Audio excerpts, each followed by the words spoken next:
야쿠브의 K-팝 드림 스토리 일부 비틀린 꿈, 바르샤바의 소년. 폴란드 바르샤바의 한 낡은 아파트 단지. 소련 시대에 지어진 회색 건물들이 즐비한 이곳에서 20세 청년 야쿠브는 매일 새벽 5시에 일어나 공장으로 향했습니다. 비스툴라 강변을 따라 펼쳐진 이 도시는 쇼팽과 퀴리 부인을 낳은 문화의 도시였지만 야쿠브가 사는 변두리는 여전히 경제적 어려움에 시달리고 있었습니다. 어린 시절부터 클래식 음악가를 꿈꿔왔던 그였지만 현실은 냉혹했습니다. 가난한 집안 형편 때문에 음악 레슨을 받을 수도 바르샤바 음대에 진학할 수도 없었던 그는 결국 꿈을 접고 생계를 위해 자동차 부품 공장에서 일하게 되었습니다. 공장 동료들은 현실을 받아들여라, 음악으로는 밥 먹고 살 수 없다고 말했지만 그의 마음속 깊은 곳에는 여전히 음악에 대한 열정이 꺼지지 않고 타오르고 있었습니다. 특히 그가 12살 때 바르샤바 국립극장에서 본 발레 공연 백조의 호수는 평생 잊을 수 없는 감동을 주었습니다. 우아하고 아름다운 춤사위에 매료된 그는 몰래 발레를 배우기 시작했고 비록 정식 교육은 받지 못했지만 유튜브와 책을 통해 독학으로 기본기를 익혔습니다. 하지만 주변에서는 남자가 발레를 한다고 하며 이상하게 바라보았고 결국 그는 이 사실도 숨긴 채 살아가야 했습니다. 안녕하세요. 제 이름은 야쿠브 코발스키입니다. 사실 여러분께 제 이야기를 들려드리는 것이 조금 부끄럽기도 하고 동시에 두렵기도 합니다. 왜냐하면 제가 걸어온 길이 그리 대단하지도 특별하지도 않다고 생각했기 때문입니다. 저는 그냥 평범한 폴란드 청년이었어요.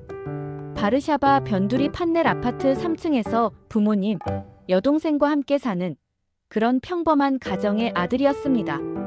매일 똑같은 일상을 반복하며 살아가는 그런 사람이었어요. 새벽 5시에 일어나서 30분 거리에 있는 공장으로 출근하고 저녁 7시까지 자동차 부품을 조립하고 집에 돌아와서는 피곤한 몸을 이끌고 바로 잠들어 버리는 그런 삶 말입니다. 주말에는 친구들과 맥주를 마시거나 축구를 보는 게 유일한 낙이었어요. 평범하디 평범한 20대의 모습이었죠. 하지만 제게는 하나의 작은 비밀이 있었어요. 아무도 모르는 제 낡은 휴대폰 속에 숨겨둔 비밀 말입니다. 그것은 바로 K-팝 댄스 커버 영상들이었습니다. 처음에는 우연히 보게 된 BTS의 다이너마이트 뮤직비디오였어요. 그때까지 저는 K-팝이 뭔지도 잘 몰랐거든요. 하지만 그 영상을 보는 순간 뭔가 다른 느낌이 들었어요. 단순히 노래만이 아니라 춤, 패션, 영상미까지 모든 것이 하나의 완성된 예술작품 같았거든요. 그날부터 저는 K-팝에 빠져들기 시작했어요. 블랙핑크, 세븐틴, 트와이스, 스트레이 키즈 하나씩 찾아보면서 점점 더 깊이 빠져들었어요. 특히 그들의 댄스 영상을 보면서는 어린 시절 제가 꿈꿨던 발레의 느낌과 어딘지 모르게 통하는 부분이 있다는 걸 느꼈어요. 물론 장르는 완전히 달랐지만 몸으로 감정을 표현한다는 본질적인 부분에서는 같았거든요. 공장에서 힘든 하루를 마치고 집에 돌아오면 저는 작은 방에서 혼자 그 영상들을 보며 따라 춤을 춰보곤 했어요. 처음에는 정말 서툴고 어색했어요. 손발이 따로 놀고 리듬도 맞지 않고 거울 속 제 모습이 우스꽝스럽게 느껴지기도 했어요. 하지만 이상하게도 그 시간만큼은 제가 무대 위의 스타가 된 것 같은 기분을 느꼈습니다. 공장에서의 스트레스도 경제적인 걱정도 미래에 대한 불안함도 모든 게 사라지는 것 같았어요. 가족들도 친구들도 모르는 저만의 작은 세계였죠. 만약에 이 사실을 알게 된다면 뭐라고 할까 싶어서 항상 조심스럽게 숨겨야 했어요. 야쿠브가 한국 음악을 듣는다고, 남자가 춤춘다고, 이런 말들을 들을 게 뻔했거든요. 폴란드에서는 아직 K-팝이 그렇게 대중적이지 않았고 특히 저희 동네에서는 더욱 그랬어요. 하지만 그때 저는 몰랐어요. 이 작은 취미가, 이 작은 관심이 제 인생을 완전히 바꿔놓을 거라는 사실을 말입니다. 매일 반복되는 공장 일과 속에서도 저는 언젠가 진짜 무대에 설 수 있을 거라는 희미한 꿈을 품고 있었어요. 그 꿈이 얼마나 비현실적인지, 얼마나 터무니없는지 알면서도 완전히 포기할 수는 없었습니다. 가끔씩 친구들과 술을 마시다가 너는 앞으로 뭐 하고 싶어? 라는 질문을 받을 때가 있었어요. 그때마다 저는 그냥 지금처럼 살겠지 뭐라고 대답했지만 마음속으로는 전혀 다른 생각을 하고 있었어요. 언젠가는 무대에 서보고 싶다. 사람들 앞에서 내가 좋아하는 음악에 맞춰 춤을 춰보고 싶다. 하지만 그런 말을 입 밖으로 낼 수는 없었어요. 너무 비현실적이고 너무 바보 같은 소리로 들리게 뻔했거든요. 2부 운명을 바꾼 영상. 2024년 3월의 어느 추운 밤이었습니다. 야쿠브는 평소처럼 야근을 마치고 집에 돌아와 침대에 누워 휴대폰을 보고 있었습니다. 유튜브 알고리즘이 추천해준 영상 중 하나가 그의 눈길을 끌었습니다. 스트릿 우먼 파이터 마이너스 전통과 현대의 만남이라는 제목의 영상이었습니다. 처음에는 별 생각 없이 클릭했지만 화면에 펼쳐진 광경은 그의 예상을 완전히 뛰어넘었습니다. 화면 속에는 한국 전통 한복을 현대적으로 재해석한 의상을 입은 댄서들이 나왔고 그들의 손에는 색색의 부채가 들려 있었습니다. 음악이 시작되자 전통 부채춤의 우아한 움직임이 현대적인 힙합 비트와 만나면서 전혀 새로운 예술 장르를 창조해내고 있었습니다. 동양의 정적인 아름다움과 서양의 역동적인 에너지가 완벽하게 조화를 이루는 순간이었습니다. 그 순간 야쿠브의 눈에는 충격과 감동의 눈물이 맺혔습니다. 춤이 단순한 오락이나 운동이 아니라 진정한 예술이 될 수 있다는 사실을 깨달은 것입니다. 더욱 놀라운 것은 전통과 현대가, 동양과 서양이 이렇게 자연스럽게 하나로 어우러질 수 있다는 점이었습니다. 그는 자신도 언젠가 저런 무대에 서서 폴란드의 전통과 한국의 현대적 감각을 융합한 무언가를 보여주고 싶다는 간절한 소망을 품게 되었습니다. 그 영상을 본 순간을 지금도 생생히 기억해요. 제 심장이 정말 빠르게 뛰었거든요. 마치 번개에 맞은 것 같은 느낌이었어요. 화면 속 댄서들의 움직임 하나하나가 마치 시처럼, 그림처럼, 살아있는 조각품처럼 느껴졌어요. 특히 한국 전통 부채춤과 현대 댄스가 만나는 순간 저는 정말 말로 표현할 수 없는 감동을 받았습니다. 아, 이것이야말로 진짜 예술이구나. 그런 생각이 머릿속을 스쳐 지나갔어요. 제가 그동안 공장에서 일하면서도 춤을 포기하지 못했던 이유를 그제서야 명확하게 알게 된 것 같았습니다.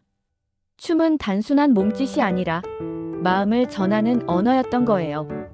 감정을 표현하는 예술이었던 거죠. 그 영상을 처음 본 후 저는 거의 밤새도록 관련 영상들을 찾아봤어요. 스트릿 우먼 파이터의 다른 무대들, 한국 전통춤에 대한 영상들, 전통과 현대를 융합한 다양한 예술 작품들. 볼 때마다 새로운 영감이 떠올랐고 새로운 가능성을 발견하게 되었어요. 특히 인상 깊었던 건 한 댄서의 인터뷰였어요. 전통은 과거에 갇힌 것이 아니라 현재와 미래로 이어지는 다리 역할을 한다는 말이 정말 와닿았거든요. 그 말을 듣고 나서 문득 제 자신에 대해 생각해보게 되었어요. 저도 폴란드의 전통적인 예술, 특히 발레라는 클래식한 장르와 한국의 현대적인 K-팝 댄스를 결합할 수 있지 않을까 하는 생각이 들었어요. 그날 밤, 저는 거울 앞에 서서 영상 속 동작들을 따라 해봤어요. 물론 완벽하지는 않았지만 제가 어린 시절 배웠던 발레의 기본 동작들과 의외로 잘 어울리더라고요.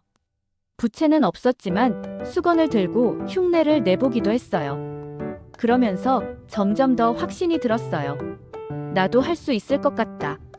나도 저런 무대에 서고 싶다. 그 영상을 몇 번이고 반복해서 봤어요. 볼 때마다 새로운 디테일을 발견하게 되고 새로운 감동이 밀려왔어요.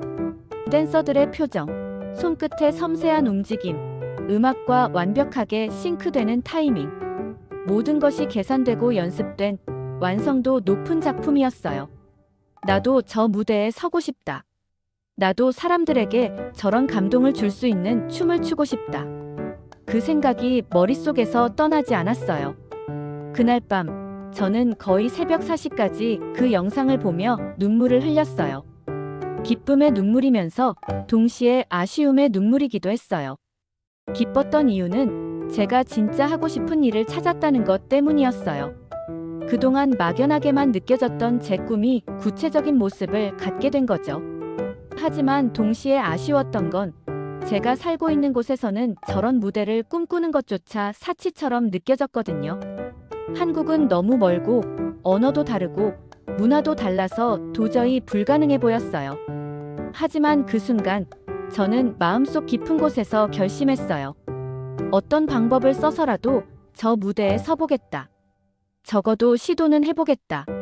물론 그때는 구체적인 방법을 알지 못했어요. 어떻게 해야 할지, 어디서부터 시작해야 할지 전혀 감이 오지 않았죠. 하지만 분명한 건 제 안에 뭔가가 바뀌었다는 것이었어요. 그냥 꿈꾸기만 하던 사람에서 실제로 행동을 준비하는 사람으로 변화하기 시작한 거죠. 3부 도전 K-팝 오디션. 운명적인 영상을 본 지 2주가 지난 어느 날 야쿠브는 인터넷 서핑을 하다가 놀라운 소식을 발견했습니다. 하이브 엔터테인먼트와 개펜 레코드가 공동으로 글로벌 오디션을 개최한다는 공고였습니다. 2024 글로벌 K-팝 스타 오디션 전 세계 어디서든 누구든지라는 제목의 공고문을 보는 순간 그의 심장은 다시 한번 빠르게 뛰기 시작했습니다. 이것은 분명 운명의 신호였습니다. 하지만 주변의 반응은 차가웠습니다. 가족들은 처음에는 농담으로 받아들였지만 야쿠브가 진지하다는 것을 알게 되자 강하게 반대했습니다. 아버지는 안정적인 공장 일을 포기하고 뭘 하겠다는 거냐며 화를 냈고 어머니는 한국은 너무 멀고 위험하다며 걱정했습니다. 친구들의 반응은 더욱 직설적이었습니다. 폴란드 촌놈이 무슨 K-팝이냐? 현실을 좀 봐라. 그냥 여기서 평범하게 살면 안 되냐는 말들을 매일 들어야 했습니다. 하지만 야쿠브의 의지는 흔들리지 않았습니다. 오히려 반대에 부딪힐수록 더욱 강해졌습니다. 그는 몰래 한국어 공부를 시작했고 유튜브를 통해 K-팝 댄스를 더욱 열심히 연습했습니다. 공장에서 일하는 동안에도 머릿속으로는 계속 안무를 그려보고 점심시간에는 빈 창고에서 혼자 연습했습니다. 그리고 마침내 6개월간 모은 아르바이트비로 한국행 비행기표를 구매했습니다. 그 오디션 공고를 봤을 때의 충격을 잊을 수가 없어요. 마치 하늘에서 내려온 계시 같았거든요. 2024 글로벌 K-팝 스타 오디션이라는 제목을 보는 순간 온몸에 소름이 돋았어요. 이거다. 바로 이거야. 하는 생각이 들었어요. 전 세계 어디서든 지원할 수 있다는 문구를 보고는 정말 믿을 수 없었어요. 마치 제게 직접 보내는 메시지 같았거든요.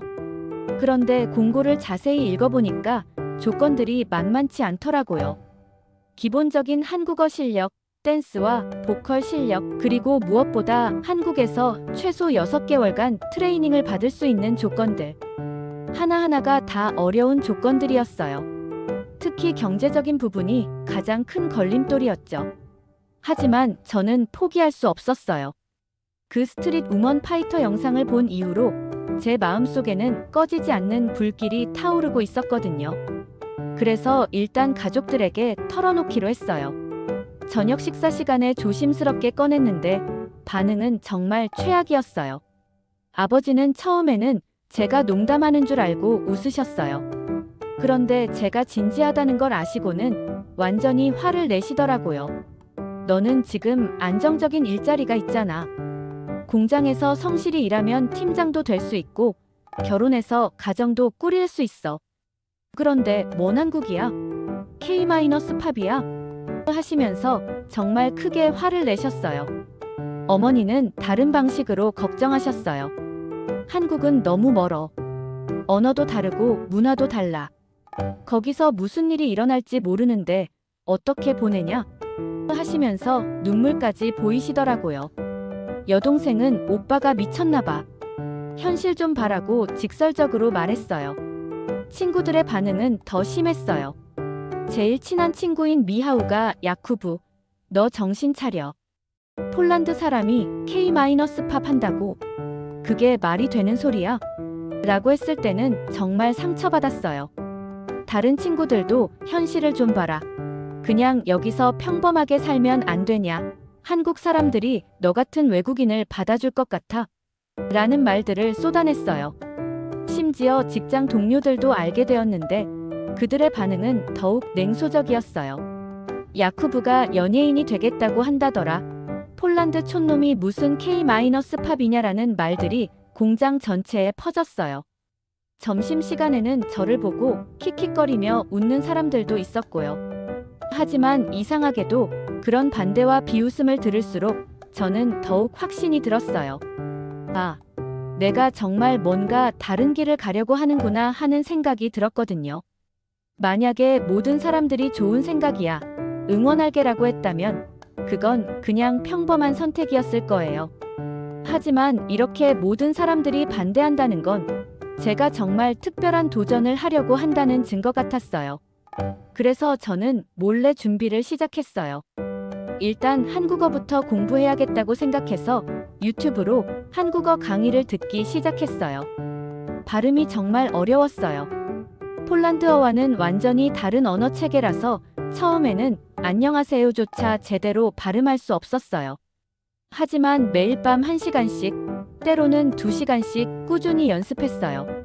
댄스 연습도 더욱 체계적으로 했어요. 공장 창고에 있는 큰 거울 앞에서 점심시간마다 연습했어요. 처음에는 동료들이 이상하게 쳐다봤지만 나중에는 그냥 야쿠브의 취미라고 생각하고 신경 쓰지 않더라고요. 집에서도 매일 밤 최소 2시간은 연습했어요. 이웃들이 시끄럽다고 불평할 때도 있었지만 최대한 조용히 하려고 노력했어요. 가장 어려운 건 역시 돈 문제였어요. 한국행 비행기표와 최소한의 생활비를 마련하려면 상당한 돈이 필요했거든요. 그래서 저는 공장 일 외에도 주말에 추가 아르바이트를 시작했어요. 식당에서 설거지도 하고 건설 현장에서 일용직으로도 일했어요. 6개월 동안 정말 악착같이 돈을 모았어요. 친구들과의 술자리도 끊고 새 옷도 사지 않고 오직 한국행을 위해서만 저축했어요. 드디어 비행기표를 산 날은 정말 잊을 수 없어요. 온라인으로 결제 버튼을 누르는 순간 손이 막 떨렸어요. 정말 내가 이런 일을 하고 있는 게 맞나 싶었거든요. 하지만 동시에 엄청난 설렘도 있었어요. 드디어 제 꿈을 향한 첫걸음을 내딛는다는 생각에 가슴이 두근두근했어요. 출발 전날 밤에는 정말 잠이 오지 않았어요. 가족들에게 실망을 안겨줄까봐 걱정도 되고 한국에 가서 실패하면 어떻게 하나 하는 두려움도 있었어요. 하지만 동시에 엄청난 기대감도 있었죠. 드디어 시작이다 하는 생각에 가슴이 뛰었어요. 가족들에게는 편지를 남겨뒀어요. 사랑하는 가족들에게, 저를 이해해주지 못하셔서 서운하지만 언젠가는 제 선택이 옳았다는 것을 보여드리겠습니다. 걱정하지 마세요. 꼭 성공해서 돌아오겠습니다. 이런 내용이었어요. 공항으로 향하는 버스에서 바르샤바 시내를 바라보며 생각했어요. 언제 다시 이곳에 올 수 있을까? 다음에 올 때는 어떤 모습일까? 설렘과 두려움이 교차하는 복잡한 심정이었어요. 하지만 한 가지는 확실했어요. 절대 후회하지 않을 거라는 다짐 말입니다. 다음 이야기가 궁금하시다면 구독, 좋아요, 알림 설정까지 부탁드립니다.